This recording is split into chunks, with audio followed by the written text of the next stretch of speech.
Breaking news આવી રહ્યા છે અમરેલીથી। અમરેલીમાં દીપડાનો આતંક સામે આવ્યો છે। મહત્વપૂર્ણ સમાચાર કે જે રીતે દીપડાનો આતંક સામે આવ્યો છે તેને લઈને અત્યારે હાલમાં અમરેલીની અંદર 7 વર્ષના બાળક ઉપર દીપડાએ હુમલો કર્યો હોવાના સમાચાર સામે આવ્યા છે।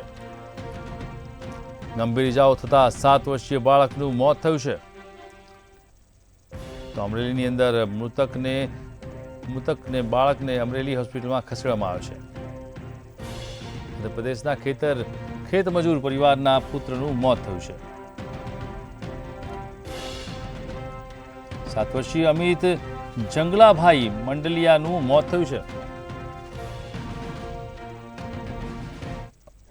જી ભાઈ, તમારું નામ અને ગામ? રમણીકભાઈ પોપટભાઈ દેવાણી, ગામ તરક તળાવ। મારી વાડી આ મજૂર રહે 3 વર્ષ થયા, પણ વસિંતાને પાણી ભરવા આવ્યો મજૂર કેર બે, તો વસિંતાનો આવીને દીપડાએ હુમલો કર્યો અને ગળે ઊંચા કરી દીધી। બનાવ કેટલા વાગ્યાનો છે? 5:30। 5:30 વાગે। પછી તમે શું આમાં કાર્યવાહી કરી? તરત ફોરેસ્ટરને જાણ કરી, વન વિભાગને લઈને, અને પોલીસ ખાતાને જાણ કરી। તરત 3 ગાડીઓની વાડી આવી અને તરત એ વાડીએથી લઈને અહીંયા અંજારી દીપડાને આગળ જોયા। પછી